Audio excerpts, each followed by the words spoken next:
네, 안녕하세요. 자, 코로나 블루 2탄 동작만 모여라. 엄마는 방송 중에서 준비한 시간이 다시 돌아왔습니다. 여러분들의 많은 사연들이 있었으면 좋겠는데 우리 동작맘님들은 너무 좀 이렇게 새침하셔가지고 사연들을 많이 안 주시더라고요. 그래서 저희가 진짜 모아 끌어 다양한 사연들을 또 접수했습니다. 이 방송을 위해서 또 이렇게 어려운 시간 내주신 조기원 교수님 인사하고 시작하겠습니다. 네, 반갑습니다. 여러분 반갑습니다. 반갑습니다. 자, 그리고 우리 오늘 게스트로는 지난 달에는 우리 만도오빠님이 함께 하셨는데 오늘 바쁘신 관계로 자, 본인 소개해 주시죠. 네, 안녕하세요. 저는 예지엄마 77입니다. 네. 오늘은 미모순으로만 나왔다고. 맞아요. 엄선해서 오죠? 네네, 얘기하겠습니다. 그럼요. 자, 코로나 블루 정말 지난달에 그 부부에 대해서 얘기 들었을 때 교수님 말씀 듣고선 정말 돌을 닦아야 되겠다 싶었지만 이 마음먹은 대로 잘 안 되는 거. 그렇죠, 이게 인간의 마음이잖아요. 그리고 또 하루아침에 안 되는 거. 근데 그보다 더 중요한 게 뭐냐면 제가 생각해 보니까 저희가 그 부모로부터 배운 그 양육 환경이라는 게 있잖아요. 그렇죠. 그래서 우리 아이들을 키울 때도 내가 잘하고 있나 스스로 자꾸 검증하고 또 확인해보고 막 그렇게 하려고 하는데도 불구하고 가끔씩 이게 잘하고 있나 싶기도 하고 그런 게 많아요. 세대 간 갈등이라는 게 정말 살면 살수록 더 심해지는 것 같아요. 그래서 그렇죠. 그런 거를 좀 왜냐하면 이제 장수 세대가 시대가 되었잖아요. 장수 시대. 맞아요. 어르신들도 예전에 60, 70대 되시면은 이제 소천하셨는데 그렇죠. 요즘에는 뭐 100세까지 사는 게 너무나 아무렇지도 않은 시대가 됐고 저희는 또 재수 없으면 120살까지 산다니까. 이 고령화되는 이제 진짜 인생의 3분의 1도 안 살았다고 생각하니까 너무 끔찍한 거예요. 그렇죠. 그래서 우리 아이들하고 겪을 일이 우리 부모와 겪는 일보다 더 클 것 같아요. 맞습니다. 네. 그래서 오늘은 특별히 부모와 나, 우리도 자식이거든요. 부모와 나를 검증해 보고 또 코로나 블루에서 부모님의 어려운 형편을 돌아보고 또 여러분들도 앞으로 자녀와의 관계에서 갈등이 없으시기를 바라는 마음에서 준비해 봤습니다. 자, 그럼 오늘 시작해 주시죠. 예, 감사합니다. 방금 말씀 주신 것처럼 지금 우리 세대는 한 번도 경험하지 못한 세상을 살고 있는 것 같아요. 코로나19뿐만 아니라 과거에 네안데르탈인들의 시체들이 발견되는데 대부분 12살에서 15살 사이에서 발견된대. 무슨 얘기냐면 그 당시 인류는 평균 수명이 10세 미만이었다는 뜻입니다. 그런데 지금 몇 살을 살아요? 100살, 100살. 재수 없으면이 아니라 병원에 가도 무조건 100살 이상 살게 돼 있어요. 네네. 그러다 보니까 10배가 늘어난 수명. 그러니까 인류는 한 번도 경험하지 못한 세상을 지금 살고 있는 거죠. 그러다 보니 이 세대 간에 겹치는 이 기간이 길어졌어요. 과거에는 30, 40대 그냥 돌아가시고 그러면 이제 30, 40대 부모님이 돌아가신 세대도 있단 말이에요. 그리고 우리가 어렸을 때는 5, 60, 70 이러면 다 돌아가셨어요. 그러니까 세대가 겹치는 기간이 짧았기 때문에 갈등도 짧았는데 지금은 이게 너무 오랫동안 같이 사는 거예요. 같이 늙어가고. 그러다 보니까 이제 이 세대 간의 갭, 거기서는 갈등을 한번 살펴보도록 하겠습니다. 오늘 제목을 부모님 전상서라고 아주 재밌게 써봤습니다. 키워드도 있네요. 코로나 스트레스, 세대 갈등, 노인 우울증. 그렇죠. 사실 모두가 힘들어요. 모두가. 그래서 코로나 직격탄 이후에 독거노인을 살리는 다양한 대책들이 정부에서 식사를 날라준다든가 병원을 동행한다든가 다양한 복지시설들이 지금 동원돼서 하고 있는데 그럼에도 불구하고 코로나19 때문에 오지 못하는 가족들, 자녀들, 손녀, 손자 얼마나 서운하겠어요. 그래서 카메라에서 이제 들킨 장면인데 오지 마라 이렇게 해놓고 카메라가 딱 꺼지자마자 그래도 올 기다 이렇게 이야기하는 그런 장면들이 그런 거죠. 실제로 코로나로 인해서 경로당, 복지당 이 모든 복지시설까지 다 문을 닫혔어요. 저도 여기 동작구 문화체육시설 다니는데 지금 거의 6개월간 그 이상 못 다니고 있어요. 저는 탁구도 하고 헬스도 하고 수영도 가끔 했었는데 이 모든 게 끊어지니까 이 많은 사람들이 정말 우울하겠다. 그래서 저도 이제 개발한 게 제가 자전거를 타기 시작했어요. 지금 한 3개월 정도 됐는데 여러분 한번 시도해 보십시오. 되게 좋습니다. 그러니까 뭔가 대체해야 되는데 이렇게 코로나 경로당도 못 가고 그러니까 노인들의 우울증은 한층 더 심각해질 수밖에 없다. 이게 노인 우울증 주의보가 발령된 거죠. 그래서 우리가 조사를 좀 해봤습니다. 목표 MBC에서 2020년 7월 8일 방송됐던 내용인데요. 노인들을 대상으로 조사를 해봤습니다. 전남 완도. 그러니까 5월부터 최근까지 조사를 해봤더니 46.3%가 경증의 우울증을 호소하고 있습니다. 더 심각한 7.5%는 중증이라는 거죠. 그러니까 이 46%를 뺀, 그러니까 53%, 4% 정도는 지나간 사람 중에 대부분, 반 이상이 코로나 우울로 심각한 상황이라는 것을 우리가 확인할 수 있습니다. 그래서 우리가 이제 이 코로나 스트레스로 인해서 더 불거지는 것 중에 하나가 뭐냐면 세대 간 갈등이에요. 그래서 우리가 이제 5, 6, 저도 50대입니다. 50대가 이제 많이 좀 입에 오르죠. 50대, 60대. 그래서 마스크 착용 안 하고 버스 타서 싸운 사람들이 누구냐 그러면 50대 아니면 60대인 거죠. 또 이태원 클럽이 물론 좋지 않은 일이지만 너무 심하게 그 젊은 세대들을 이제 공격하는 세대도 보면 5, 6남이라 해서 50대, 60대. 그런데 우리가 이제 고민 좀 해봐야 되는 게 이 세대 문제를 쓴 학자가 있어요. 카를 마나임이라는 분이 세대 문제를 썼는데 그분이 이제 그래도 이 세대 간의 갈등에 대해서는 깊이 있게 연구한 학자인데 우리가 이제 세대를 신세대에서부터 아주 오래된 노령세대까지 이렇게 나무로 비유하자면 뿌리부터 기둥이 있고 잎새기가 있잖아요. 그래서 세대가 만약에 신세대를 밑에서부터 친다면 이제 신세대가 뿌리가 되는 거고 기둥이 이제 중간 세대가 되고 위에 잎새기가 이제 오래된 세대가 될 텐데 실제로 이렇게 세대반 차이가 있는 게 뿐만 아니라 옆으로 커트를 해보면 나이대가 보이지 않습니까? 그렇죠.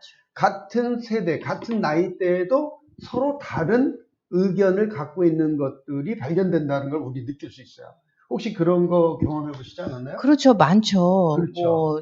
정말 살아온 문화, 환경, 그리고 또 거주 지역, 이런 거에 따라서 엄청나게 다르죠. 다르죠. 네네. 그래서 저도 보니까 제 세대는 저는 386 세대에 속한 것 같아요. 그런데 저도 약간 좀 애매한 입장이 있어요. 저는 막 돌을 던지고 운동했던 세대는 아니지만 그들을 지지했던 사람은 맞아요. 지식인으로서 전 친구들에게 이제 시로서 나는 돌을 던지겠다 이렇게 얘기했고 많은 친구들이 이제 돌을 던지기도 했고 또 많이 죽었죠. 제가 82학번이니까 정말 우울한 시대를 살았습니다. 눈을 딱 뜨면 죽었어요. 또 눈을 뜨면 죽었고 그런 우울한 시대를 살았는데 우리들만 힘들었느냐? 아니라는 거죠. 그래서 우리가 일부 문제를 특정 연령대로 이렇게 싸잡아서 이야기하는 것은 그것도 좀 문제가 된다. 이렇게 볼 수 있을 것 같습니다. 이 사연으로 조금 들어가 봐야 될 건데 한번 좀 소개해 주시죠. 네, 제가 첫 번째 사연 소개해 드리겠습니다. 시댁이 신대방동이라 가서 음식을 만들고 왔어요. 근데 시아버님이 친정 가냐고 물으시면서 코로나 때문에 다들 안 간다고 가족 전체가 코로나 걸릴 경우도 있다고 말씀하시는데 기분이 왜 이렇게 나쁘죠? 친정은 멀지도 않은 남양주입니다. 시댁은 오면서 친정은 가면 안 된다. 친정 가면 코로나 걸리고 시댁은 코로나 맞아요. 안 걸리고. 그러니까 쉽게 말하면 역지사지를 못하는 이 올드 세대의 한 단면을 그대로 보여주는 건데요. 사실은 이제 우리의 부모 세대 그리고 시아버지 세대, 시어머니 세대, 부모 세대죠. 부모 세대도 상처가 없을까요? 많죠. 어쩌면 더 많을 수도 있어요. 그러니까 우리가 이제 상처를 여러 가지로 이야기하는데 심리학자들은 우리 안에 어린아이가 울고 있다 이렇게 표현하지 않습니까? 그러니까 우리의 시어머니, 시아버지도 사실은 그들도 젊은 신세대였던 시절이 있고 유아도 있었다는 거죠. 대부분 이 유아 때 상처들을 경험하게 돼요. 그렇죠. 그래서 특별하게 이렇게 역지사지를 못하는 이런 이야기를 하시는 분들은 내 안에 상처가 있을 가능성이 높다.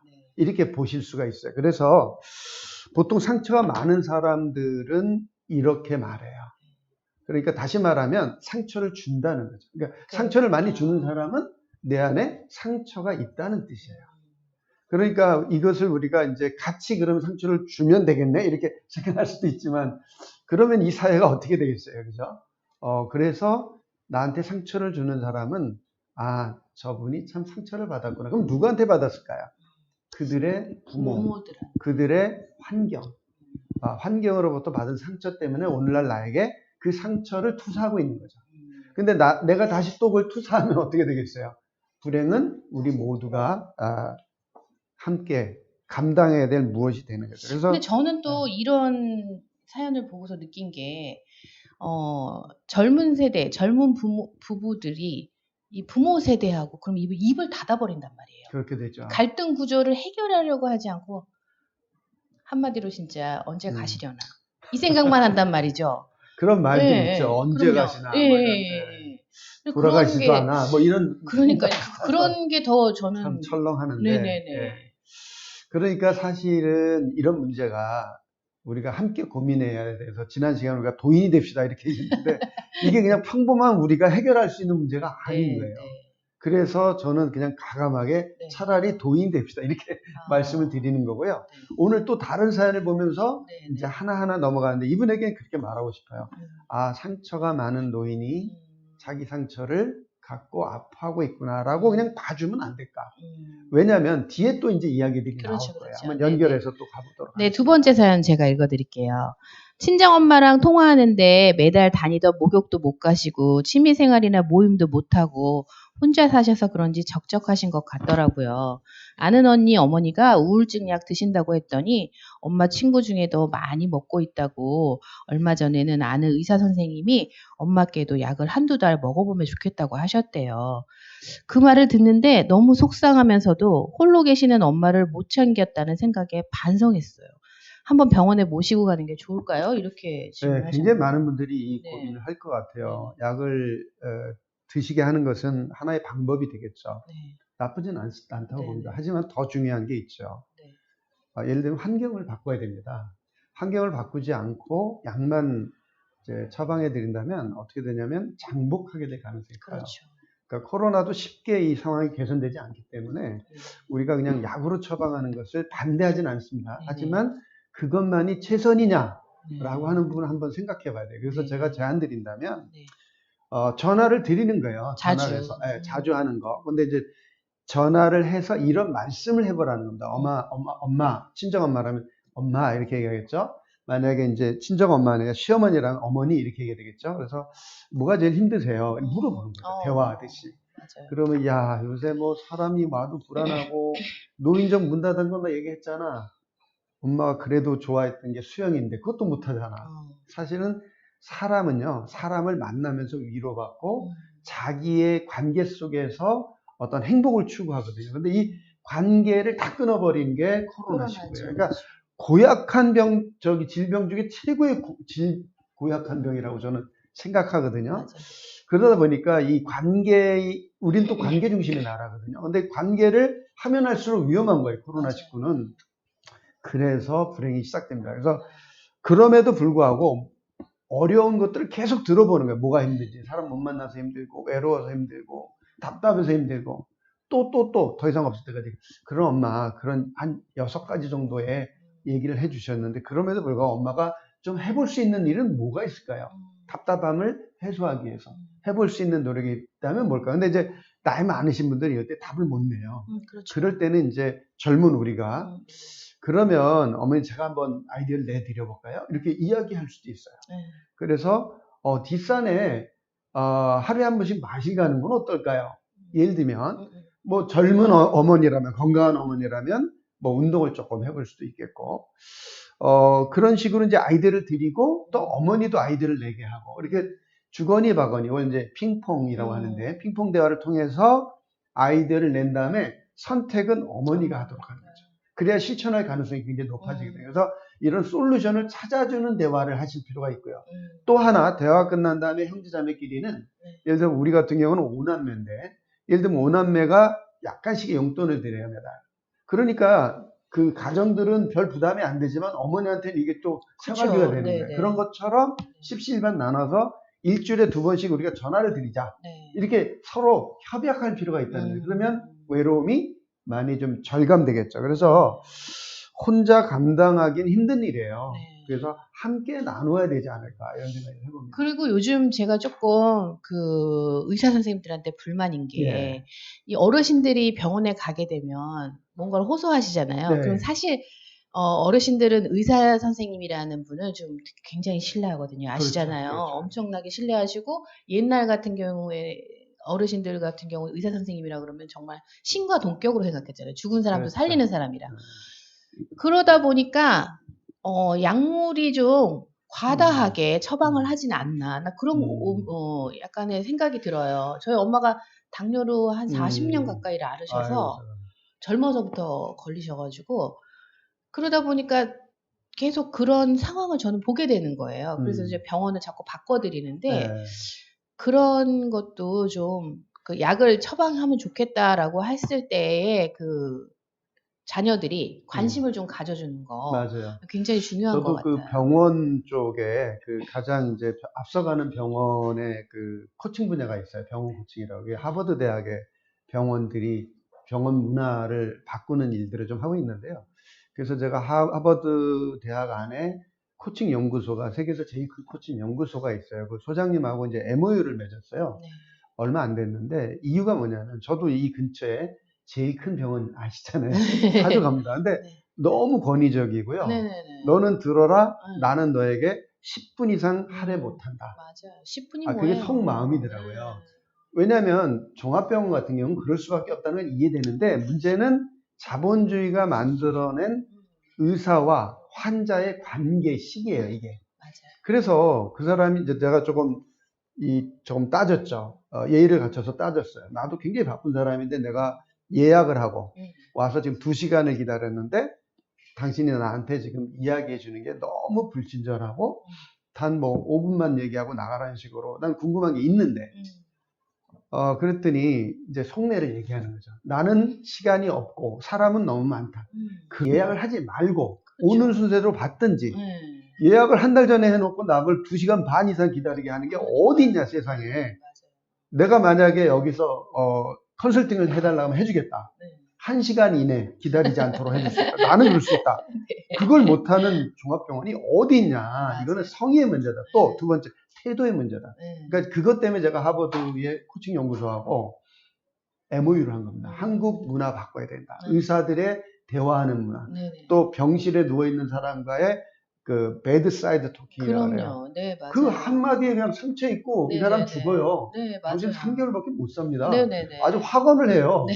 근데 10년째 살고 있는 사람 많거든요. 맞아요. 그러나 말 한마디가 사실은 병원을 살리거든요. 네. 그 말 한마디가 재방문을 하고 그 말 한마디 때문에 병원에 의료 소송이 났을 때 문제를 해결해 버려요. 근데 의사들이 그냥 툭툭 던지는 말 때문에 끝까지 가는 거죠. 그래서 병원 문 닫은 사례도 있어요. 그러니까 그런 일들을 사전에 해결하자라는 게 이제 병원 코칭의 핵심인데요. 좋은 얘기 지적해 주세요. 그러니까 여러분들도 자녀 입장에서 이분이 지금 너무 엄마한테 신경 못 쓴 거에 반성하는 이 모두가 저도 항상 뭐 엄마가 아프다고 연락이 오거나 뭔가 그런 메시지를 보내시면은 반성하게 돼요. 내가 조금 더 자주 찾아뵐 걸. 근데 저한테는 어디가 불편하다, 어디가 아프다 막 얘기하시거든요. 근데 병원 가면 막상 얘기할까? 병원 가서 의사한테는 왜 오셨어요? 그러면은 당뇨약 받으러 왔는데 다른 데 불편한 데 없어요? 한 말씀도 안 하시는 거예요. 그래서 제가 할 수 없이 따라가서 왜 약을 먹는데 효과가 왜 없느냐?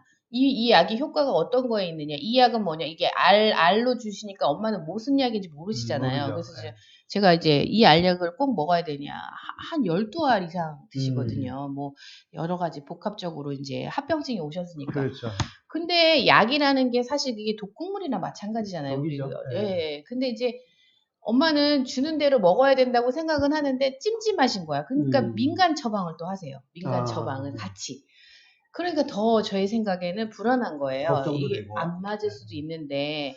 근데 이런 걸 의사한테 가서 물어봐야 되잖아요. 근데 어머님들은 못 하시더라고요. 그래서 못하시죠. 자녀분들이 이게 반성 모드라기보다는 좀 형편을 살필 때 내 부모님이 병원에 가서 하지 못하는 이야기를 적어주시던지 아니면 뭐 운동을 하러 가셨는데 센 운동을 못 하시는데 처음부터 엄마가 등록하고 다 처음부터 끝까지 하게 하지 마시고 이왕이면 처음은 같이 가주시는 거 굉장히 어머니한테도 안정감이 되더라고요. 필요하죠. 요새 네네. 동행 서비스라는 것도 있어요. 그렇죠. 근데 이제 그래서 본인이 안 되면 우리가 이제 반송 모드로만 갈 것이 아니라 이렇게 좀 살펴보는 거로 했으면 좋겠다라는 생각이 맞습니다. 듭니다.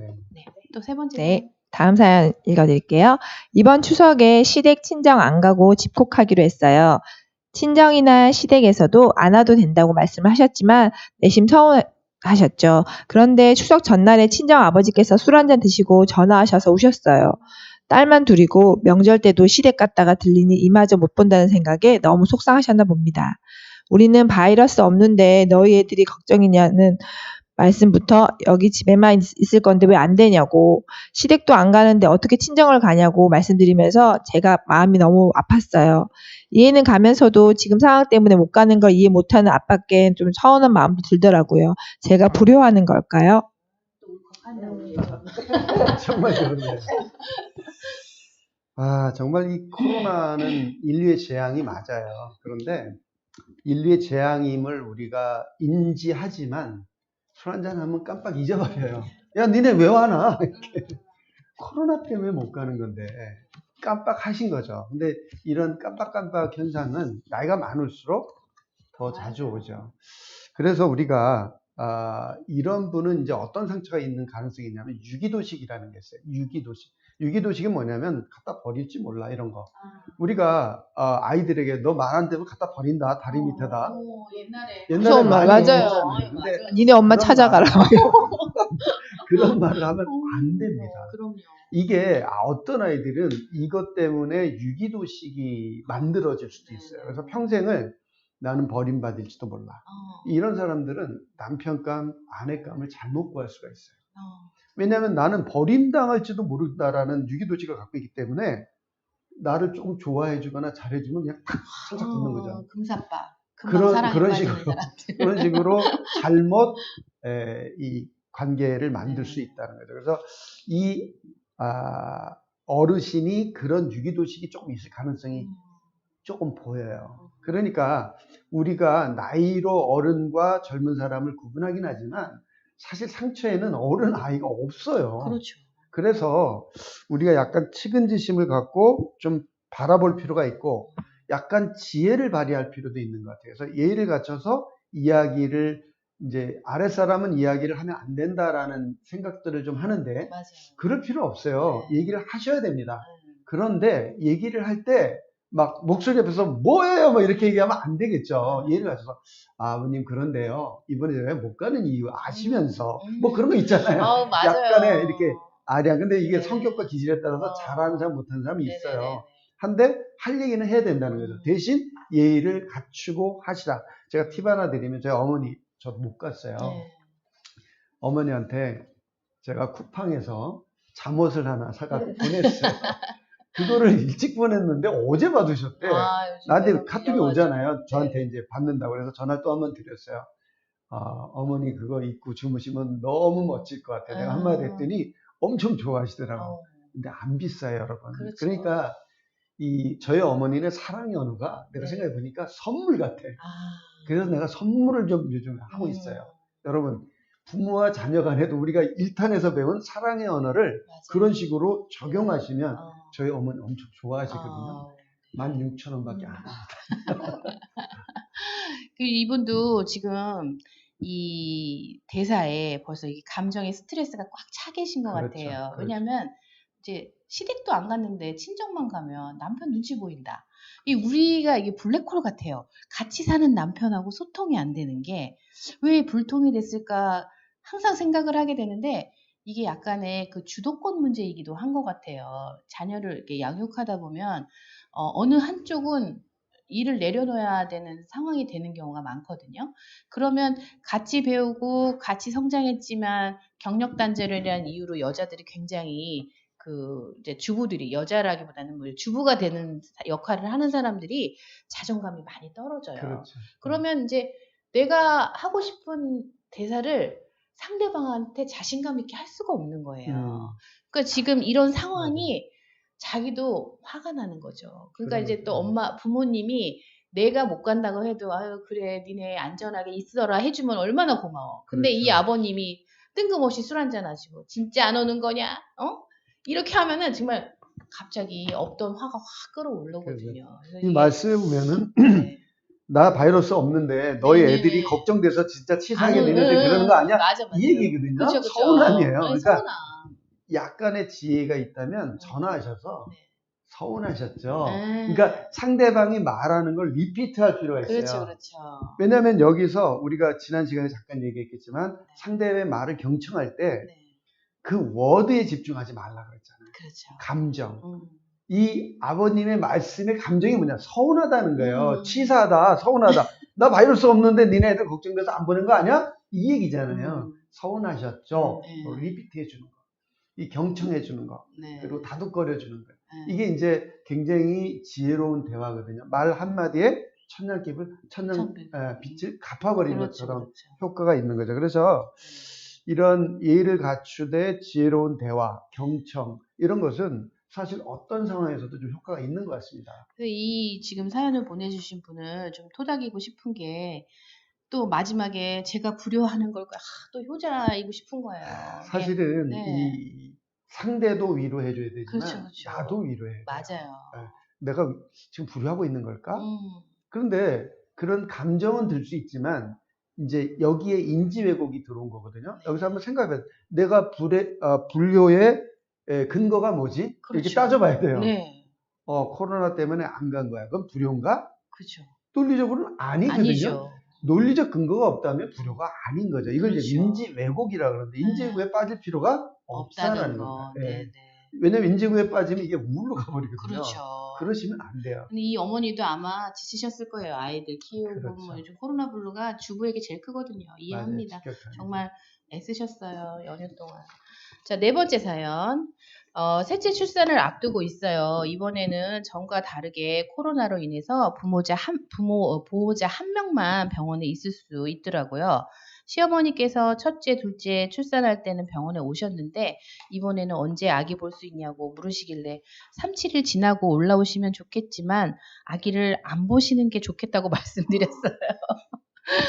원래 나쁜 분은 아닌데 뭔가 서운하셨는지 애가 복이 없다고 하필 이럴 때 태어났냐고 말씀을 하시는 거예요.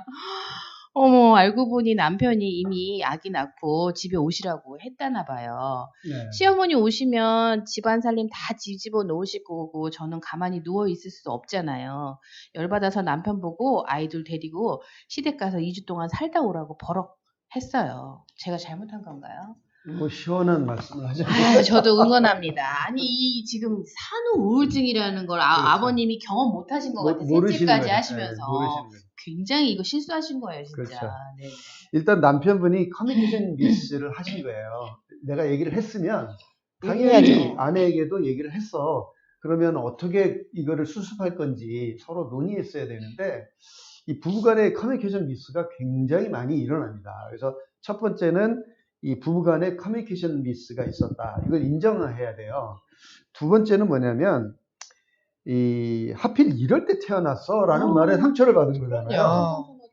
사실 그 상처받을 만한 날이죠. 그렇지만 역지사지로 또 뒤집어 보면 아니 네 아들이 내 아들이죠. 내 아들이 네 남편이 오라 그래서 나 지금 준비하고 있는데 도록 전화해서 오지 마세요. 이런 거잖아요. 네.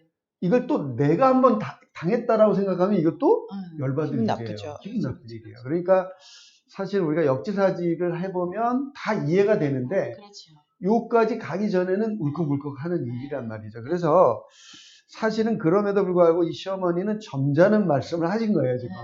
약간 요걸 뭐라 하냐면 수동적 공격이라고 해요. 수동적으로 공격하는 거죠. 하필이면 이렇게 시대가 안 좋을 때 태어나냐, 애가. 근데 이거 어째 센 말이거든요. 그렇죠. 그러니까 이 정도는 그래도 점잖게 말씀하신 거라고 우리가 좀 또 한번 해석할 필요도 있다라는 거죠. 그래서 우리가 하는 이 말을 좀 점검할 필요가 있어요. 왜냐하면 이 말은 생각에 영향을 받거든요. 근데 이 생각은 또 감정에 영향을 받는단 말이에요. 어머니가 그런 감정 때문에 이런 생각을 하고 이런 생각을 그렇죠. 이런 말을 한 거란 말이에요. 근데 이런 또 감정은 평소에 어떤 신념하고 관련이 있어요. 맞아요. 그래서 우리의 말과 생각과 감정과 신념은 우리의 행동의 씨앗인데 이 행동은 반복을 통해서 습관을 만들고 이 습관이 우리의 운명을 만들어요. 혹시 여러분 시어머니나 남편이나 관계에서 좀 관계가 원만하지 않다면 우리의 말과 생각과 감정과 신념과 이걸 통해서 나타난 행동 그리고 반복된 행동의 습관 이걸 점검하셔야 돼요. 그래서 만약에 이 어머니의 경우는 말을 부정해서 긍정으로 바꾸실 필요가 있는 거죠. 그러니까 상대가 서로 부정적인 말을 했다 해서 나도 부정적인 말로 받을 필요는 없어요. 왜냐하면 그렇게 되면 내가 상처받아. 투사와 역투사를 통해서 이 싸움밖에 안 되는 맞아요. 거거든요. 그래서 결국은 이게 화해로 가야 되는데 화해로 가는 방법 팁을 하나 드릴게요. 스트레스가 느껴지는 그 문장을 쓰는 겁니다. 나는 열받았다. 시어머니가 우리 애 태어나는 걸 보고 하필이면 이렇게 안 좋은 집에 태어나냐는 말 때문에 이 문장이잖아요. 이 문장을 역으로 바꿔보는 거예요. 어떻게? 주어를 바꾸는 거죠. 시어머니가 열받았다. 왜? 아니 내 남편이 오라 그래서 가려고 준비하고 있는데 내가 오지 말라고 해서. 만약에 본인이었다면 시어머니에게 얘기했던 오지 말라고 했던 본인이었다면 이 말을 듣는 순간 어떤 느낌이 들었을까요? 그러게요. 저 같으면은 그랬을 것 같아요. 보통 어르신들이 그런 말을 좀 쉽게 내뱉으시니까, 속으로, 아유, 노망이시다, 이렇게 생각하시면서. 근데 이제 제가 말한 내 스트레스 문장을 뒤집었어요. 뒤집어서. 그 문장을 딱 들었을 때 본인이라는 어떤 느낌이 들었어요? 그냥 좀, 죄송하다? 그죠. 약간 역지사지가 되죠. 네네네네. 사실 이 역지사지가 되는 요 순간에 진리와 만나는 거예요. 약간 도인이 되는 거예요, 그게. 네네네. 그러니까 그렇게 되면 어떻게 되냐면, 그래서 그랬구나. 그러니까 이스라엘이 위대한 국가가 된 이유는 바로 이런 역지사지가 이들은 습관이 돼 있어요. 근데 우리는 역지사지가 잘 안 되는 국가이기도 해요. 네네. 그래서 이 역지사지를 평소에 하려면 내가 스트레스 받는 문장을 하나 나는 시어머니의 그 말 때문에 스트레스 받았다. 시어머니는 내가 오지 말라고 해서 스트레스 받았다. 라는 문장에 한번 부딪힐 필요가 있어요. 왜냐하면 이게 진실과 그냥 탁 부딪히는 거거든요. 서로가 이 두 가지 파장 때문에, 말의 파장 때문에 상처 입은 거거든요. 그러면 역지사지가 돼서 이스라엘식으로 말하자면 이런 거예요. 시어머니는 며느리 입장이 되고 며느리는 시어머니 입장이 돼서 서로 다퉈야 돼요. 너가 나한테 그렇게 말할 수 있냐? 를 거꾸로. 그러면 사실 할 말이 없는 거예요. 그렇죠. 그렇게 되면 할 말이 없죠. 시어머니도 며느리도 똑같은 어떤 바람을 밟고 주장한 거구나. 그런데 그 바람은 역지사지로 해보면 똑같은 거구나. 라고 인식이 만나서 끌어안고 울을 수도 있어요. 왜냐하면 똑같은 아픔 때문에 서로에게 상처를 주고받았던 거잖아요. 네네, 사실은. 맞아요. 그래서 그가 나고 내가 그다라는 이 동일의식이 사실은 굉장히 중요한 겁니다. 그렇죠. 어머니는 사실 그 신생아를 보겠다는 1년밖에 없으셨을 거예요. 그렇죠. 나머지는 생각이 없으셨을 건데, 이제 그 나머지는 푸념인데, 푸념이 좀 셌고, 그리고 또 이제 그 상황에 이 엄마가 생각하는 그 다음 상황 있잖아요. 오시면 집안을 다 헤집어 놓고, 막 그러는 상황. 근데 이것도 저 교수님 말씀처럼 약간 역지사지를 해보면, 도움이 있으면 돈 들어요. 어머니가 와서 마음껏 그냥 하고 싶은 잘하시는 게 그거밖에 없거든. 평생. 그러니까 그 말씀에 제가 하나 용기가 필요해요. 어떤 맞아요. 용기냐면 어머니 내가 출산을 앞두고 참 몸을 가누기가 힘드니 좀 집안이 어지러운데 좀 도와주세요. 맞아. 좋아하셔요. 좋아하셔. 내가 할 일을 이게 주면은 되게 좋아하세요. 그러니까 내 생각은 내가 또 다 힘든데 해야 될 거. 요건 생각이라고 해요. 근데 다시 말씀드리지만 생각은 진리가 아닙니다. 그렇죠. 여러분이 하는 생각은 99.9% 이렇게 말하면 심하게 들리겠지만 저는 100%라고 믿습니다. 속으로는. 사실이 아니에요. 사실이 아니, 진리가 아니야. 예전에 이것도 약간 답습인 것 같아요. 저희 엄마가 시집살이를 했을 때 것을 자라면서 들었거든요. 맞아요. 야, 니네 할머니가 나를 얼마나 힘들게 하고, 그러면서 이제 조금 커가면서 내가 결혼을 하고 살림을 사는데 친정엄마가 가끔 와도 넌 왜 이렇게 지저분하게 하고 사냐? 따라해. 똑같이 하시는 거예요. 그래서 나는 내 따름의 규칙이 있어서 이렇게 딱 정리를 하고 사는데 그게 엄마 만족하지 않은 거죠. 근데 내가 엄마 그러면 입으로 하지 말고 청소를 좀 해주든가 이렇게 얘기를 했어요. 그 말을 진짜 그 말을 하셔야 돼요. 네네네. 예의를 갖춰서 그러면 엄마의 딸인 사랑하는 딸이 네. 얼마나 좋겠어요. 예를 들면 그러니까요. 그렇게 좀 포장을 해서 하면 네. 정말 좋아요. 그러니까 엄마가 내가 마음에 안 드는 걸 고치려고 하지 말고 엄마가 그렇죠. 이렇게 솔선수범을 해주면 내가 좀 따라서 하지 않을까라고 맞아요. 얘기했더니 야 맞아요. 내가 늙어서 기운 없는데 내가 니네 집까지 청소해야 되겠니 이렇게 그러면 얘기를 하지 말아주세요라고 했더니 요즘 많이 줄었어요. 많이 줄죠. 예, 많이 이게 줄었어요. 지혜예요. 예, 그러니까 맞아요. 대화의 지혜가 예, 필요한데 거기에는 약간 용기가 필요해요. 그렇죠. 저도 오래 걸렸어요. 처음에 못했죠. 네, 못했어요. 그 용기. 그러니까 네. 저는 교육자이면서 상담 심리학자인데 교육자한테 가장 필요한 게 뭐냐면 용기입니다. 아, 맞아요. 지금 바로 그런 용기예요. 네. 내가 부모님한테 감히 그런 말을 해야 된다니까요. 그렇죠. 대신에 네. 예의를 갖춰서 하시니까요. 아, 그렇죠, 그렇죠. 그럼 문제될 게 없어요. 더 네. 좋아하세요. 네. 관계가 좋아졌잖아요. 그거로 인해서. 그렇죠. 이제 그렇게 그런 식으로 좀 이야기를 많이 해요. 근데 이게 시어머니라는 게 굉장히 부담돼요. 맞아요. 저도 시어머니하고 이제 뭐 저도 애들 둘이나 낳고 키워주고 당신네 대를 이었으니 할 만큼 했소 하는 그 약간의 배짱이 있어서 어머니가 말도 안 되는 그런 대사를 읊으실 때가 있어요. 가물해가는 거죠. 항상. 이제 당신의 아들을 폄훼하면서 저한테 걔가 예전에는 안 그랬는데 이렇게 얘기를 하는 거예요. 결혼하고 달라졌다. 이제 같다라는. 그래서 어머니 30년 동안 그렇게 가르쳐 주놓고 이제 와서 저한테 고치라니요. 말이 됩니까? 이렇게 얘기하거든요. 명대사네. 그러니까 이제 어머니가 그 다음부터는 걔가 원래 그런 게 혼자 이렇게 걔가 원래 그러지 않아요. 원래 그랬어요. 다시 아셔야 돼요. 막 이렇게 얘기하거든요.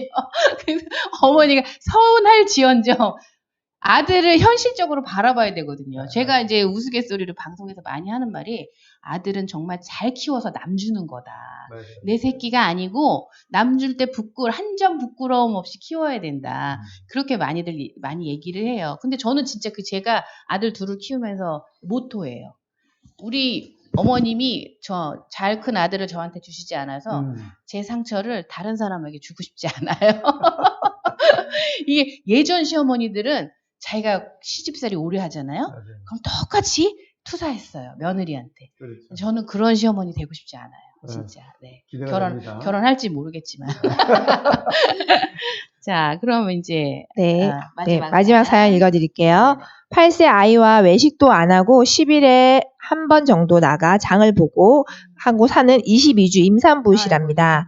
시댁 부모님들께서 이 시국에 외식을 하냐고 아버님은 광화문 집회 참가해 이곳저곳 등산, 공부하신다며 매일 외출 경로당을 다니시는데 벌초한다고 남편도 오라고 연락하셨네요.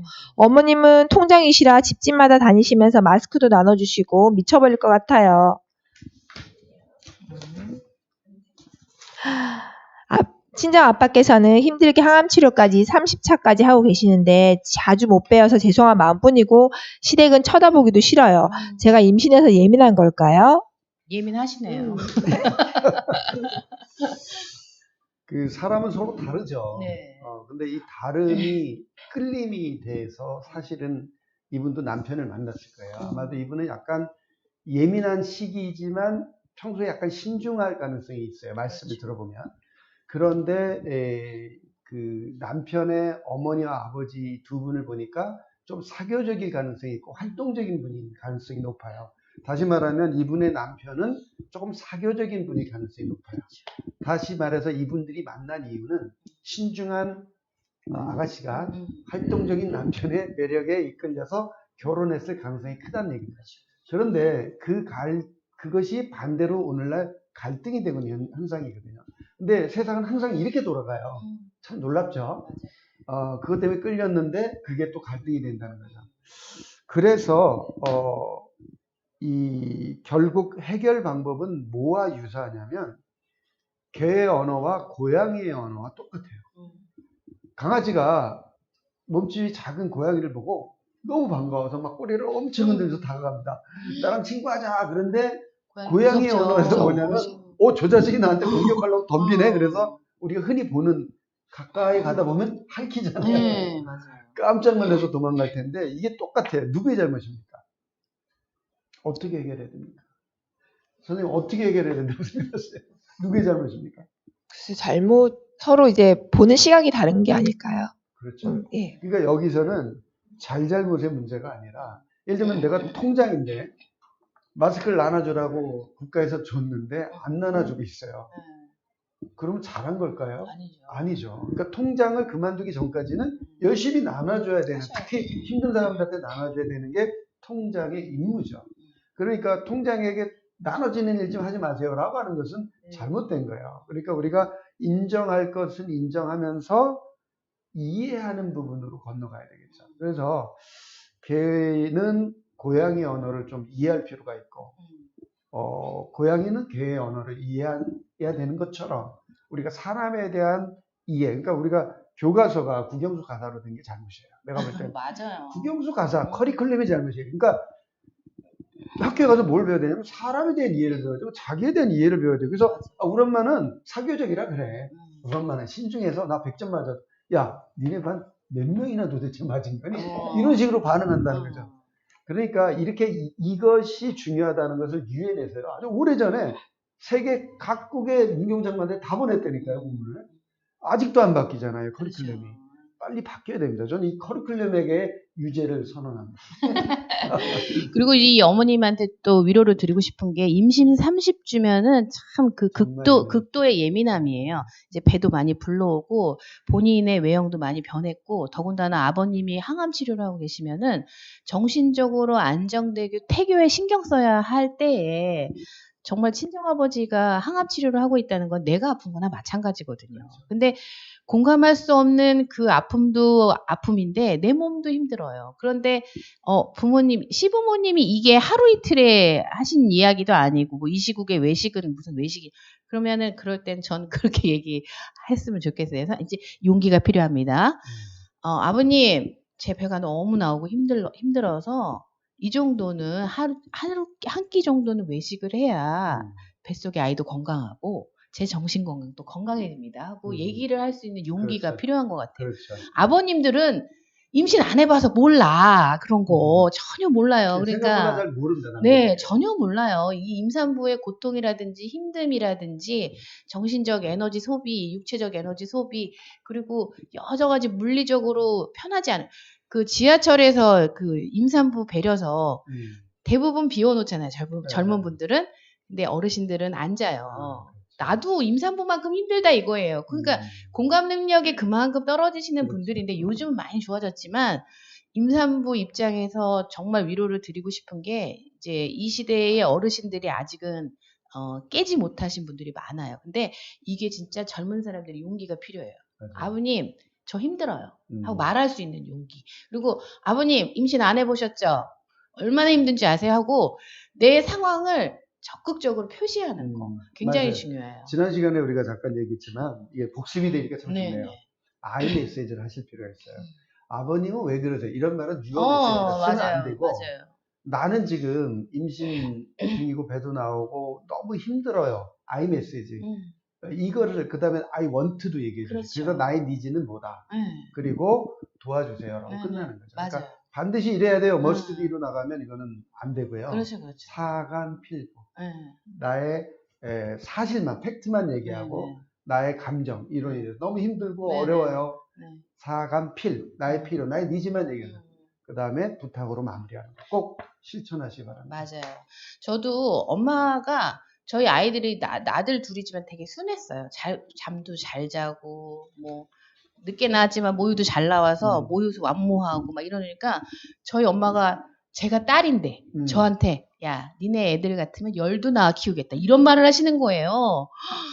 정말 너무 서운한 거죠. 그 말에. 그래서 난 공감도 되면서 서운도 하겠다. 한편 공감도 돼요. 순한 아이들은 진짜 그런 느낌이 있거든요.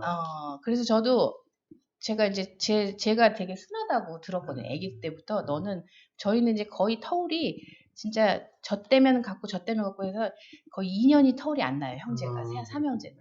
근데 제가 제일 맞은데 제가 그냥 배만 부르면 누엽혀 놓으면 혼자 놀았다는 거예요. 잘 자고 잘 그랬다고 항상 이제 엄마가 얘기를 했거든요. 근데 우리 둘째, 셋째들은 극성이에요. 초극성.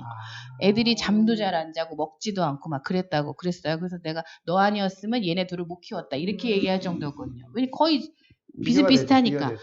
그랬던 엄마가 저한테 니네 아이들 같으면 10도 낳아 키우겠다. 이렇게 얘기하니까. 와. 잠깐 봐서 그런 거죠. 네. 그래서 엄마지만 딸을 참 모른다. 내 자식이지만 내가 내 자식을 잘 모른다. 이런 생각을 정말 많이 하게 됐어요. 그래서 저도 이 임산부에 공감하는 게 이분들은 본인의 처지를 전혀 모르십니다. 그거를 어필할 필요가 있어요. 근데 아까 선생님 말씀대로 니드와 원추로만 딱 얘기하시고 다른 거는 그냥 시간이 흐르는 대로 물 흐르듯 주시면 돼요. 항암 치료하시는 아버님 마음은 아파요. 근데 의사가 알아서 해줍니다. 그리고 요즘 의술이 좋아요. 믿으셔야 돼요. 그런 걸로 나에게 다른 병을 갖게 하시면 안 돼요. 내 몸이 제일 소중하니까 아이와 나를 좀 더 돌보는 그런 시간이 되셨으면 좋겠네요. 감사합니다. 네. 자, 그러면 다음에는 뭐가 또 준비되어 있나요? 부모와 자녀 세대의 인식차에 대한 설문이 나와 있네요. 보니까 이게 참 재밌는데요. 부모가 바라보는 자녀에 대한 느낌과 또 자녀가 바라보는 부모가 서로 달라요. 보시면 우리는 대화가 잘 통해요 라고 부모는 66% 그렇게 생각하는데 반면 자녀들은 57%만 그렇게 생각한다는 거죠. 이게 서로 다른 거예요. 또 하나 볼까요? 대화를 우리는 자주 해요. 부모는 64.6%가 그렇게 생각하는 반면에 자녀들은 54%만 그렇게 생각하는 거죠. 이 갭은 뭘까요? 마지막으로 보면 우린 자주 연락해요. 부모는 그렇게 생각해요. 68.5%가. 근데 자녀는 51%가 그래요. 이거를 참 어떻게 이해해야 될까요? 상대적 빈곤감이란 말도 있고 또 시간의 개념을 놓고도 우리가 젊은 10살은 10km로 시간이 흘러간다는 것처럼 80세 노인은 80km로 흘러간다 그러잖아요. 예를 들면 월급을 주는 사장은요. 한 달이 빨리 갈까요? 돈을 받는 월급쟁이는 한 달이 느릴까요? 느릴 것 같아요. 바로 그겁니다. 이게 똑같은 입장이에요. 그래서 우리가 정치와 관련된 대화는 부모와 잘 나누지 않는 편이다.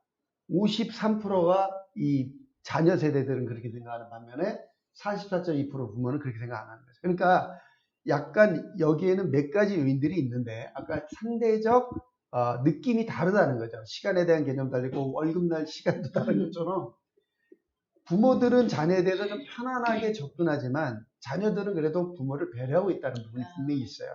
뒤에 가서 정리할 때 보면 이게 왜 그런지 또 우리나라의 문화적 특징 때문에 그런데 세대 갈등은 주로 정치적인 견해 차이로 발생한다. 36%를 이 젊은 세대는 말하는데 18.4%만 부모 세대는 이렇게 느끼는 거죠. 이게 서로 다르다는 거죠. 또 하나 볼까요? 세대 갈등에 주로 촉발되는 핵심 주제가 뭔가를 봤더니 이제 부모 세대한테 물어본 거예요. 첫 번째 제일 많은 게 50%가 넘어요.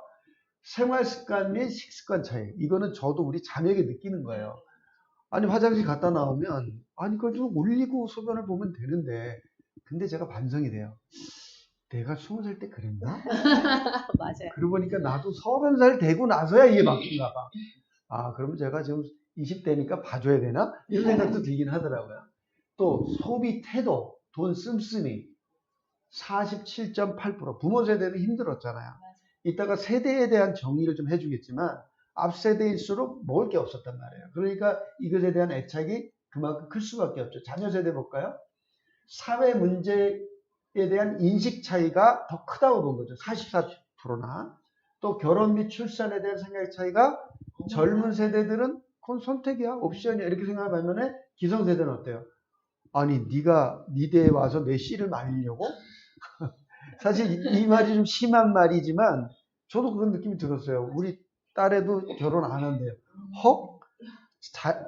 남자였는데 자기도 안 할 거래요. 헉? 그럼 내 대에서 끝나네.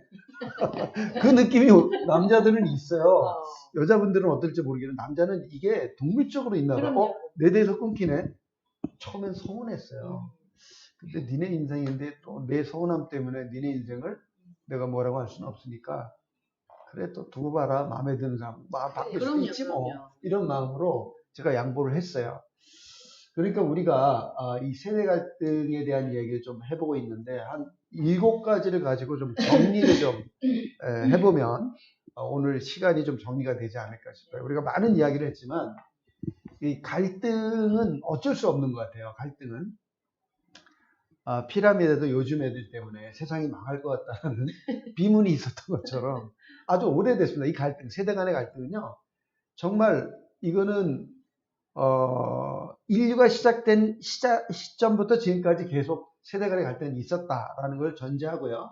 그러면 왜 이 갈등이 있느냐? 첫 번째 다양성이죠. 아까 말씀드린 나무뿌리부터 기둥부터 잎사귀까지, 심지어 지금은 나이테를 딱 잘라도 그 안에서 서로 다름이 느껴지는 정도로 다르다는 거죠. 그런데 우리가 세대를 보면 1940년대 산업화 시대를 시작으로 해서 두 번째가 베이비 붐 시대. 그래서 이제 전쟁 이후에 자녀들을 정말 많이 낳았죠. 1955년생부터를 말하는 겁니다. 대략 63년생까지인데요. 그리고 63년생, 저는 이제 63년생입니다. 그러면은 386 세대라고 하죠. 1960년대부터 70년 이전까지를 보통 말하는 거죠. 그래서 386이란 말은 그때 386 컴퓨터가 나와서 삼복 컴퓨터를 시작해서 제가 삼복 컴퓨터를 150만 원 주고 샀던 세대예요. 보석거리라는 걸 가지고. 그리고 1970년대 이제 X세대라는 게 나왔어요. X세대의 유머라는 책을 제가 편집해서 책을 만들어서 참 많이 팔렸던 기억이 납니다. 왜냐하면 이 386 세대가 볼 때 X세대가 이해가 안 되는 거예요. 근데 이 X세대가 지금 몇 살입니까? 40대가 된 거예요. 그러니까 그들이 다시 지금 이 밀레니엄 세대가 이해가 또 안 되고, 지금 이제 1997년, 91년생, 90년생이 온다. 이런 책이 요즘 베스트셀러가 됐잖아요. 그게 뭐냐면 Z세대, 지금 세대를 말하는 거거든요. 그러니까 386 세대가 볼 때는 어떨까요? 진짜 이해가 안 되죠. X세대가 볼 때도 이해가 안 되고, 밀레니엄 세대가 볼 때도 대화가 안 되는 거죠. 그런데 이 세대의 다양성은 우리가 인정할 필요가 있고, 그러면 실제로 이 세대 갈등이요, 더 놀라운 사실이 하나 있습니다. 우리가 미국이나 인도나 아프리카 가면 서로 좀 문화가 달라서 이해가 안 되지 않나요? 그렇죠. 이걸 문화 차이라고 문화 하죠. 차이. 근데 문화 차이가 클까요? 세대 차이가 클까요? 문화 차이가 크지 않을까요? 당연히 그렇게 생각하죠. 어떻게 생각하세요? 저는 세대 차이 같은데. 그래요? 네. 여기 예리하시네. 학자적 풍모가 느껴지십니다. 학자들이 연구해보니까요, 세대 차이가 더 큰 거예요. 놀랍지 않으세요? 아프리카 가서 토인들하고 얘기하는 게 낫다는 겁니다. 그러니까 여러분, 세대 차이가 큰 건 당연한 거예요. 그건 당연한 거예요. 자, 그러면 우리가 개인주의의 나라를 우리가 미국을 대표적으로 말하죠. 그래서 미국은 말할 때 나라는 그렇죠. 용어를 많이 써요. 우리는 어때요? 우리죠, 우리. 우리죠. 제가 우리는 어때요라고 나라 말하면 우리나라. 심지어 우리 기. 우리 남편 막 이러고 다 공동 소유야. 놀라운 용어예요. 이 용어를 외국인들이 보면요. our wife? 그거 어떤 거야? 이게 뭐 이상한 생각을 하면서 물어보니까요. 근데 우리는 이게 너무나 당연한 거야. 그러니까 이 우리는 관계주의예요. 관계주의. 관계가 너무 중요해요. 관계가. 그런데 미국 사람들요. 전 토론토에 자주 가는데 캐나다 가면요. 무시해요. 뭘 보면 알 수 있냐면 여름에 가도 복장이 똑같고 겨울에 가도 똑같아요. 반팔 입은 놈은 계속 반팔 입고 있고요. 털 옷 입은 놈은 계속 털 옷 입고 있어요. 날씨랑 상관이 없다니까요. 쟤네들은 왜 저러지? 나는 열이 많대. 그럼 반팔이야겠네 계속. 그리고 어때는 춥대. 그럼 계속 두꺼운 거. 도대체 날씨랑 상관없어요. 그러니까 이 관계, 남들의 시선이 의미가 없어요. 그냥 나만 중요하면, 나만 편하면 좋은 거죠. 근데 일본은 어때요? 일본 패망했을 때 할복 엄청 많이 했어요. 맞아요. 그때 한국 사람들이 뭐라고 했어요? 아니, 너 죽는 건 좋은데 너는 가족도 없냐? 이렇게 말했단 말이에요. 우리는 관계가 중요하기 때문에 아니 가족 놔두고 너 죽으면 어때? 가장이 주로 가장이 할복을 했거든요. 그렇죠. 뭐 저기 부인이 할복한 경우는 별로 없어요. 가장이 할복을 했어요. 근데 이들은 집단주의라 일본이 망하자 자기 정체성이 망한 거예요. 그렇죠. 그러니까 우리가 미국, 한국, 일본만 봐도 이렇게 서로 다르다는 걸 우리가 알 수 있는 것처럼 이해할 수, 이거보다 더 심한 게 세대 간 갈등이라고 그랬잖아요. 이해할 수가 없다면 그냥 배려하자. 이게 이제 첫 번째 제안입니다. 솔루션이에요. 그러니까 내가 좋아하는 것 대신에 상대가 원하는 걸 줘야 돼요. 근데 우리는 내가 좋아하는 걸 줄여요. 너 이거 먹어. 왜냐면 내가 좋아하는 거거든요. 근데 상대는 그거 안 좋아할 수 있다는 거죠. 이게 굉장히 중요해요. 구체적으로 가면 접근 동기와 회피 동기라는 게 있어요. 접근 동기와 회피 동기는 뭐냐면 접근 동기는 긍정적인 것을 강조하는 대화법이에요. 이번에 너 성적 한 5등만 올라가면 엄마가 너 여행 보내줄게. 용돈 줄게. 너 좋아하는 나이크 신발 사줄게. 예를 들면 이런 게 이제 어떻게 보면은 접근 동기인데, 회피 동기는 뭐냐면 너 요번에 성적 안 오르면 너 용돈 없어. 뭐예요? 부정적인 것을 강조하는 거죠. 그래서 안도, 불안, 공포 분위기로 가는 거죠. 반대로 긍정적 강조는 행복에 초점을 맞추는 거예요. 근데 심리학적인 접근을 보면 빠른 시기에 일어나는 일들에 대해서는 이 회피 동기를 사용하는 게 효과적이에요. 빠르죠. 네. 당장 일어나는 거예요. 네, 그런데 장기적으로 해야 되는 것은 접근 동기를 해야 돼요. 그러니까 예를 들면 중학교 1학년, 고등학교 1학년 아이에게 고3 대입은 3년이잖아요. 여러분 3년은 장기예요, 단기예요? 어떻게 생각해요? 단기죠. 단기. 어떻게 생각해요? 3년은 길지 않을까요? 어떻게 생각해요? 장기. 여기서도 좀 분분한데 네. 문제는요. 아까 말씀드렸잖아요. 나이가 많은 사람은 속도가 빨리 흘러가지만 젊은 애들은 천천히 흘러간다고요. 그래서 3년이 길어. 고1의 3년은요. 완전히 억겁의 세월입니다. 억겁의 세월. 그렇군요. 이해되시죠? 그래서 네네. 그런 아이에게는 뭘 써야 돼요? 긍정을 강조해야 돼요? 부정을 강조해야 돼요? 긍정. 긍정을 강조하는 접근 동기. 그럼 어르신들은요? 어르신들이요? 네. 어르신들에게 어르신들에도- 어떤 거를 하느냐에 따라 다르죠. 그러니까 긴 흐름에서 뭔가를 바꿔야 되는 것은 긍정적 강조, 다시 말하면 접근 동기를 써야 되고, 그 반대로 짧게 우리 내일까지 이거 못하면 큰일 나요. 우리 회사 망해요. 이럴 때는 회피 동기를 써야 돼요. 어쩔 수 없는 거죠. 그래서 짧은 단기와 장기를 구분하는 게 똑같은 상황인데 다르다니까, 사람마다. 그러니까 애들은 길게 본다는 거죠. 짧은 세월. 어른이. 그래서 여기에서 개의 언어와 고양이 언어를 계속 쓰고 있는 거지. 그러니까 세대 갈등의 큰 이유 중에 학자들이 볼 때 제일 큰 게 접근 동기를 써야 되는데 회피 동기를 쓰고, 회피 동기를 써야 되는데 접근 동기를 쓰니까 영원한 앙숙이 될 수밖에 없다는 거죠. 그런데 이건 이제 학문적인 이야기라서 어렵다면 그냥 존중할 필요가 있다. 나를 낳아주신 분이니까 존중하자. 나의 분신이니까 존중하자. 왜냐하면 제가 아버님이 일찍 돌아가셨어요. 제가 초등학교 한 3, 4학년 때 돌아가셨는데 저는 그게 늘 가슴에 이렇게 좀 상처처럼 남아있었어요. 왜 나는 아버지가 일찍 돌아가셔서 남들은 아버지에게 영향도 받고 도움도 받고 뭐 취업할 때도 야 거기 가지 마 저기 어떠냐 뭐 심지어 소개까지 해주고 그렇죠. 나는 그런 게 없으니까 맨날 나 혼자 알아서 해야 돼요. 어머니는 뭐라 하냐면 넌 잘할 수 있어. 우리 어머니 이거거든요. 넌 잘할 수 있어. 그러면 난 그냥 잘할 수 있나 보다 하고 그냥 막 이렇게 했던 것 같아요. 그런데 어느 날 거울을 보니까 40이 넘어서 내 얼굴 안에 아버지가 아버지는 알고 봤더니 40도 안 돼서 돌아가셨어요. 37세쯤 돌아가셨어요. 야, 뭘 알았을까? 그 나이에. 생각해보니까 내 안에 아버지가 있는 거예요. 여러분, 자녀를 존중할 필요가 또 있어요. 왜냐하면 그 안에 내가 있는 겁니다. 우리는 죽지만 우리의 분신인 자녀를 남기고 가는 거예요. 그래서 자녀가 어리석고 그런 행동을 하더라도 우리는 이야기를 좀 남길 필요가 있어요. 내 안에 너 있다. 그러네요. 대사가 딱이네. 네, 그래서 또 하나는 중요한 게 있는데 가족 분화를 이해할 필요가 있어요. 잠깐 뒷페이지 보면은 가족 분화라는 게 있는데 분화가 높은 사람들이 이제 75에서 100인데 분화가 낮은 사람들은 0에서 25예요. 그러니까 너가 나고 내가 너예요. 그러니까 우리가 남이가 좋은 말이지만 분화라는 것은 분화가 안 되면 안 돼요.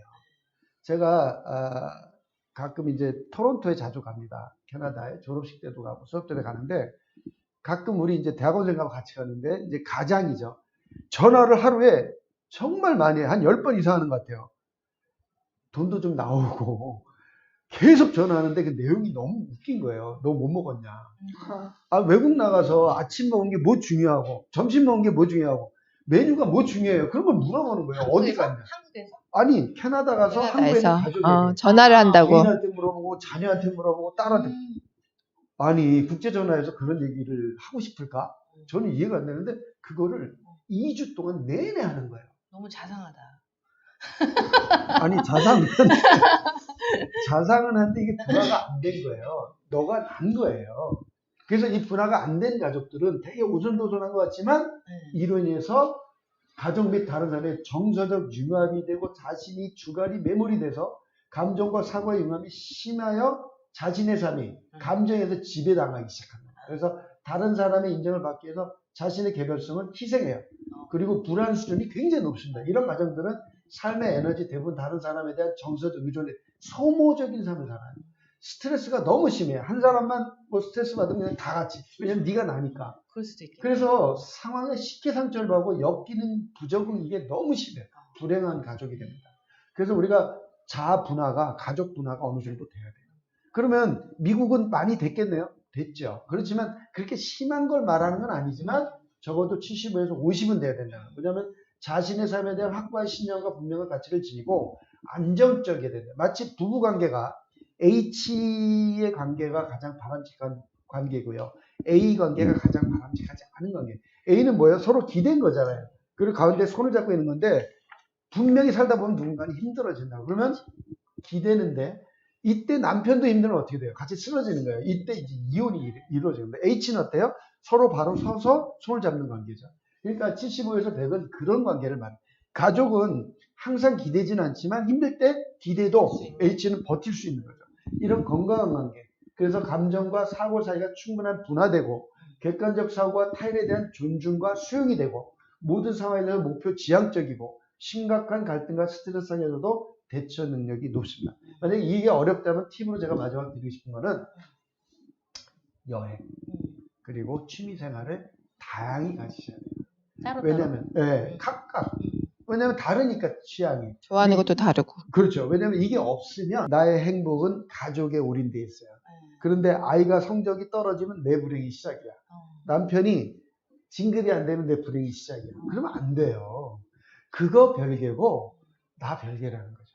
그렇다고 해서 내가 그래야 남편이 진급을 못했을 때 내가 도와줄 수 있는 거죠. 여러 개의 힘들이 분산돼 있어요. 포트폴리오를 떠올리시면 어떨까 싶어요. 그래요. 마지막으로 이런 모든 문제들을 해결할 수 있는 것은 결국 화해입니다. 화해는 뭐냐면 서로 쓰다듬어주는 거죠. 괜찮아. 그리고 뭔가 잘하면 칭찬해 주는 거죠. 그리고 뭔가 잘 못했으면 격려해 주는 거죠. 그리고 뭔가 옳다고 느끼면 지지해 주는 거죠. 이런 화해가 너무 중요해요. 근데 화해는 내가 나에게도 해야 돼요. 그래서 나 스스로를 좀 쓰다물 필요가 있어요. 나 스스로를 괜찮아. 괜찮아. 나 그래도 아버님 없이 잘 자랐어. 나 열심히 살았어. 아버지 괜찮았지요? 국제시장 영화. 그 명대사가 된 건 뭐냐면 그게 바로 이제 화해예요. 아버지에 대한 화해. 나 그래도 열심히 살았잖아요. 이렇게 한마디 하는 거죠. 갑자기 충청도 우리가 남과도 화해를 해야 되지만 나 자신과도 화해해야 된다. 네. 그래서 우리가 부모도 내 안에 어린아이가 울고 있는 것처럼 부모도 어린아이가 네. 시절이 있었잖아요. 네. 울고 있다는 거죠. 네. 시어머니도 어린아이가 울고 있어서 오늘날 그 울부짖음을 나에게 토로하고 있는 거야. 그럴 때 우리가 안아줄 필요가 있어요. 실제로 내가 몸으로 못 안아주더라도 그냥 마음으로 멀리서 저는 이제 기도를 해요, 많이. 근데 아까 그 자료에 보면 가족 치료라고 하는 것이 이제 오늘의 대화하고 제일 맞는 상담 심리학인데 가족 치료에서 또 하나가 뭐냐면 같은 종교 생활을 하는 것도 좋대요. 같은 종교. 이게 가족 세대의 어떤 갈등을 치유하는 하나의 솔루션으로 이야기합니다. 그래서 제가 여행, 취미생활, 그 다음에 가족 분화. 가족 분화는 너 따로 나 따로가 아니에요. 건강한 거예요, 서로가. 그래서 건강해서 항상 도와줄 수 있는 여분을 갖고 그러기 위해서는 우리가 화해하자. 예. 엄마가 아프면, 남편이 아프면, 자녀가 아프면 내가 아프잖아요. 그렇죠. 그건 아니까. 이거와 분화가 안 된 건 다른 겁니다. 그래서 우리가 화해하는 것이 가장 행복한 세대 갈등을 해결하는 솔루션이다라고 말씀을 드리겠습니다. 네. 교수님 얘기 들어보니까 제가 저는 굉장히 분화가 잘 된 사람이라고 생각을 했었는데 가족에 있어서 남편에게 바랬던 게 그리고 아까 제가 어머 자상하네요 그 남편 이런 얘기를 했던 게 우리 남편은 너무 분화가 잘 된 거였어요. 근데 그 불만이죠. 네네 그게 근데 그게 이제 아이들이 아직 어리잖아요. 그렇죠. 그랬을 때는 자기 분화에 초점을 맞추는 그 사람이 약간 서운하기도 하거든요. 서운할 수 있어요. 네네네, 서운해요. 근데 내가 분화로 같이 따라갈 필요가 있다는 거죠. 그게 메시지예요. 그래서 이제 저는 지금 이 얘기를 들으면서 가족 분화. 그래서 저희도 항상 저희 어머니도 혼자 사신 지 좀 네. 오래되셨거든요. 안타까운 게 본인이 본인 생활을 잘 영위하시기 위해서 본인이 가지고 계신 돈을 쓰시는데 너무 의료기를 많이 사시는 거예요. 있는 거를 계속 업그레이드하는 건 괜찮아. 근데 유사한 걸 계속 사셔요. 아, 약간 낭비적인 요소가 느껴지는 거죠? 네, 그렇죠. 저희 입장에서는. 그리고 집이 넓지 않은데 그 의료기기를 폭발할 것 같아요. 그래서 이제 갖다 쓰시지 그랬어요. 저희는 그런 것도 지금 제가 세분화된 입장이라면 저는 전기 제품에는 전자파가 다 흐른다고 생각해요. 아, 그러시구나. 네, 그래서 이제 아이들을 키우면서 되도록이면 전기 제품을 좀 사양하는 상태인데 우리 엄마는 정말 전기 제품을 너무 많이 쓰시는 거예요. 대부분 네네네네. 전기가. 그래서 이제 어쩔 수 없이 말씀을 드렸는데 제가 지금 후회되는 게 너무 강력하게 말씀드려요. 엄마 죽으면 이거 다 갖다 버릴 거야. 이렇게 얘기해요. 진짜 그 말씀하시니까 네. 한국 부모들이 가장 큰 상처가 뭐냐면요. 그냥 물어보면 애들이 안 와서 뭐 서운한 거죠. 이렇게 말해요. 근데 진짜는 뭔지 아세요? 애들이 와서 내가 만나는 할아버지 만나지 말라고. 그 할아버지 만나지 마세요. 이렇게 말하고 왔다는 거야. 내 관계를 틀어놓고 가는 거. 이걸 가장 싫어해요. 왜? 아까 말씀드렸잖아요. 한국은 관계주의 나라. 그러니까요. 그럼 하시면 안 돼요. 네. 그래서 제가 그것 때문에 그렇게 강하게 얘기한 건 이제 더 사지 마라. 이런 얘기 메시지를 했는데 또 그 다음 주에 갔더니만 또 어마어마한 걸 또 사신 거예요. 그래서 저는 그런 회피형 대화로 뭔가 임팩트를 줬다고 생각했는데 전혀 그러시지가 않은 거예요. 그래서 그렇게 얘기는 하시더라고요. 내가 잠을 못 자서 잠을 자려고 산 건데 이제 내가 너한테 잠을 못 잔다는 얘기는 안 할게. 이렇게 얘기하시더라고요. 그래서 되게 연구 많이 하시는 분인데요. 네, 그래서 제가 그럼 좋다. 엄마가 잠을 못 이루시니까 잠을 못 자는 건 굉장히 힘든 거니까 엄마 이 침대를 쓰시고 잠을 꼭 주무시기 바라고 숙면을 취하시면 괜찮다. 근데 이제 더는 안 된다. 이제 집이 터질 것 같다. 진짜. 이러면 나중에 엄마도 스트레스, 우리도 집이 좁아져서 못 온다. 그런 생각을 해라. 그런 얘기를 이제 해드렸는데 엄마의 마음을 이해 못하는 건 아니에요. 당신이 자기 발로 걸어 다니고 자기 발로 건강하게 살아야 우리한테 폐가 안 된다고 생각하시고 치매에 걸리지 않아야 되기 때문에 잠을 자야 되고 충분히 이해는 하는데 고가의 장비를 들으실 때 아무 물론 이제 당신 돈이라고 생각하니까 뭐 상의할 필요 있나 싶은데 이게 또 나중에는 정말 처치곤란이거든요. 그렇죠. 네. 그 말씀을 드리니까 우리 어머니가 저한테 했던 말씀이 하나 떠오르면서 이 말씀을 하셨어요. 우연히 나는 너의 사랑을 다 받은 것 같다. 이런 말씀을 하시요. 왜냐하면 우리 어머니도 약간 비슷한 이에요. 그러세요? 뭘 사는 거 좋아하시고. 그래서 늘 우리 집은 나이 역순으로 어른이다. 이런 말을 해요. 어머니가 제일 좀 그런 걸 좋아하세요. 근데 저렇게 어른스러운 말씀을 하시니까 내가 깜짝 놀라서 왜요? 이렇게 물어봤죠. 제가 막내거든요. 그랬더니 너가 젖 먹을 때 한 번 먹고 빵 끄덕고 한 번 먹고 빵 끄덕고 또 자고 일어나서 엄마가 쳐다보면 빵 끄덕고 이때 사실은 사랑을 다 받은 것 같아요. 어머니 너무 고차원적이신데. 눈물이. 막내라서 그런 애정이 있으신지 모르겠는데 전 또 장녀거든요. 그러니까 되게 냉정하세요. 말하는 게. 항상 책임감이 있는 언어를 저한테 많이 쓰셨거든요. 장녀들에게는 네. 좀 그런 불리함이 있어요. 맞아요. 내가 그 얘기는 오늘 시간 때문에 못 했는데 예를 들면 큰아이가 있고 둘째가 여자아이면요. 이 큰아이는 굉장히 불리합니다. 왜냐면 큰아이는 부모에게 대드는 삶을 살게 돼 있어요. 그리고 벤치마킹이 없잖아요. 누가 대들다가 맞은 걸 본 적이 있나. 그러니까 반드시 대들게 돼 있어요. 그러다가 엄청 혼나고 깨지고 두 번째 태어난 여자아이는 봤잖아요. 깨지는 걸. 그래서 절대로 안 덤벼요. 이쁜 짓만 해, 이쁜 짓만. 그럼 어떻게 돼요? 사랑을 얘 혼자 받다가 얘가 오로지예요. 그러면 큰아이는 어떻게 되냐면 이 사랑을 다시 뺏으려고 호시탐탐 노립니다. 그래서 첫 번째 나타나는 게 거짓말. 거짓말. 그리고 온갖 좀 흉악한 무력도 씁니다. 그래서 막 때리기도 하고. 그래서 가정에 불화를 일으켜요. 그럼 어떻게 돼요? 결국은 사랑을 찾으려고 한 건데 그 행위로 인해서 사랑을 더 잃게 돼요. 그렇죠. 이게 바로 큰아들과 여자 동생이 있는 집의 딜레마예요. 그래서 부모가 지혜로울 필요가 있는 게 이런 구조에서 가정이 구성됐다 그러면 어떻게 하셔야 되냐면 이제 첫애예요. 우리 집도 그러기 때문에 제가 좀 이해가 되는데 첫애가 남자인데 둘째가 태어났어요. 그러면 이 아이의 두 번째 여자의 육아에 이 큰 아이를 참여시켜요. 그렇다고 하더라고요. 그래서 미리 교육시키고 아이가 태어날 거다. 그리고 너가 요거 도와줘야 된다. 그렇게 되면 어떻게 되냐면 이 아이를 같이 키우는 거예요. 그렇죠. 근데 엄마가 사랑을 준다고 얘가 질투할 기회가 없어진 거예요. 왜냐면 자기도 양육자거든. 그렇죠.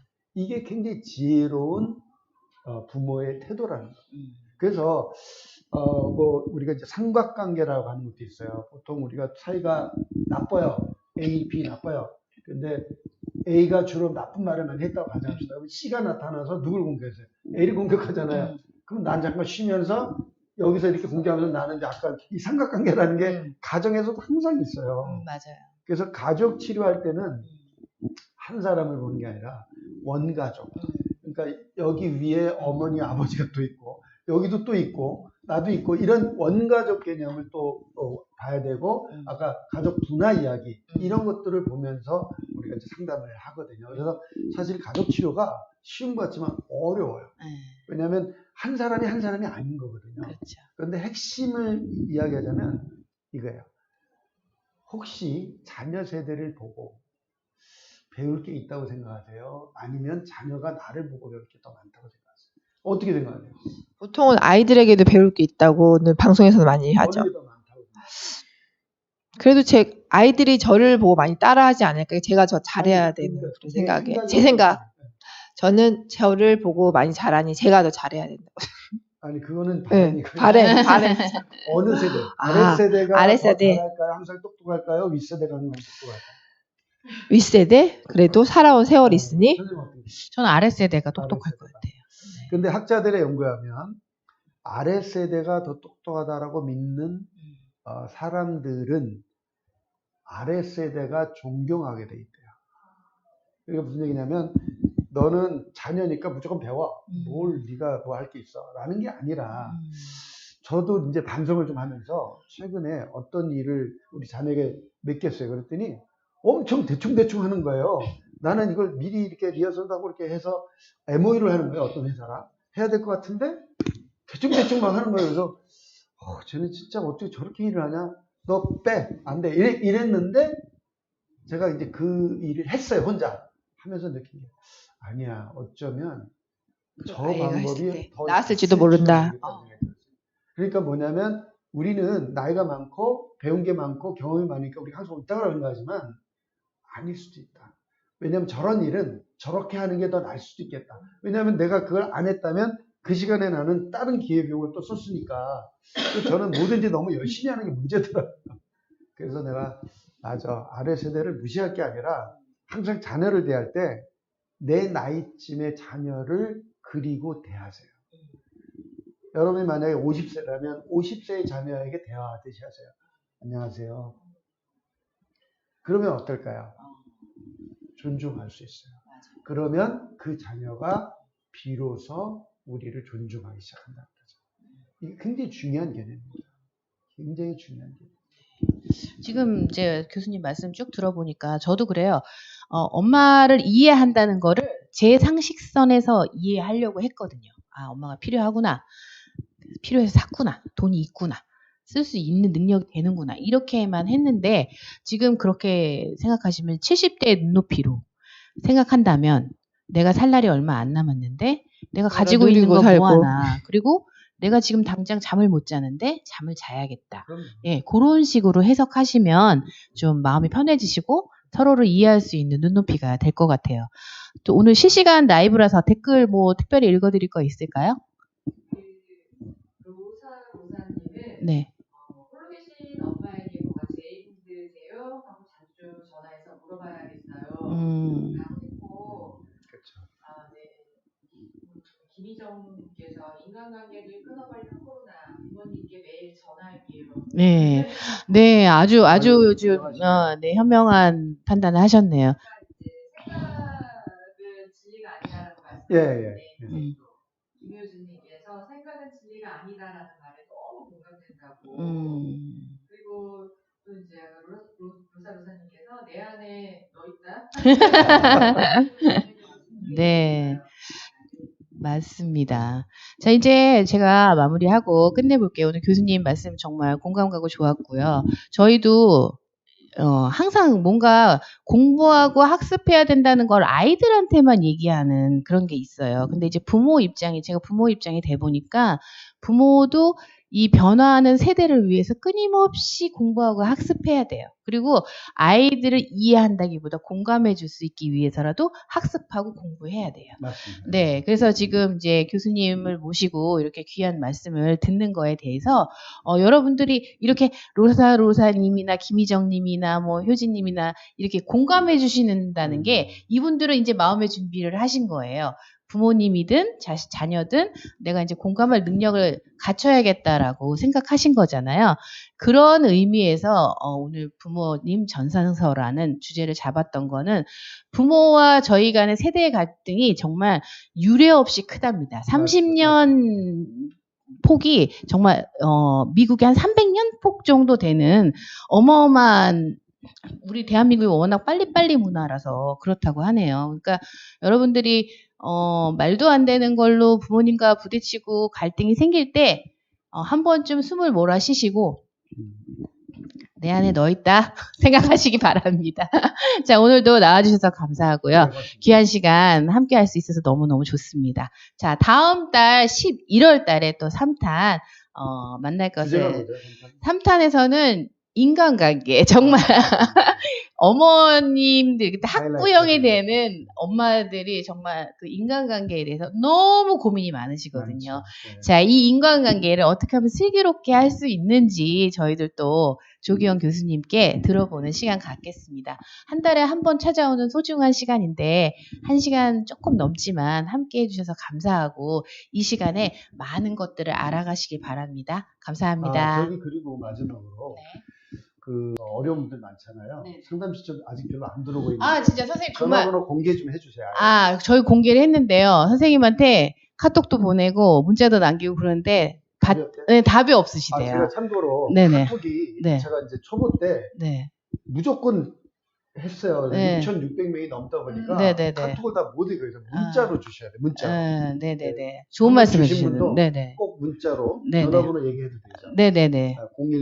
010-9980-9347로 문자로 꼭 주세요. 네. 그러면 여러분에게 무료로 코로나 블루 상담과 코칭을 해드리도록 하겠습니다. 네, 안 그래도 제가 이제 마지막에 말미에 꼭 여쭤보려고 했어요. 왜냐하면 몇 분들이 댓글에 선생님 연결이 잘 안 돼요라고 남기셔가지고 제가 여쭤본다고 했었거든요. 카톡으로 제가 보긴 보는데 6,600명을 이게 쉽지 않더라고요. 그렇죠. 그게 꼭 문자는 제가 100%입니다. 네네네. 여러분 이제 들으셨죠?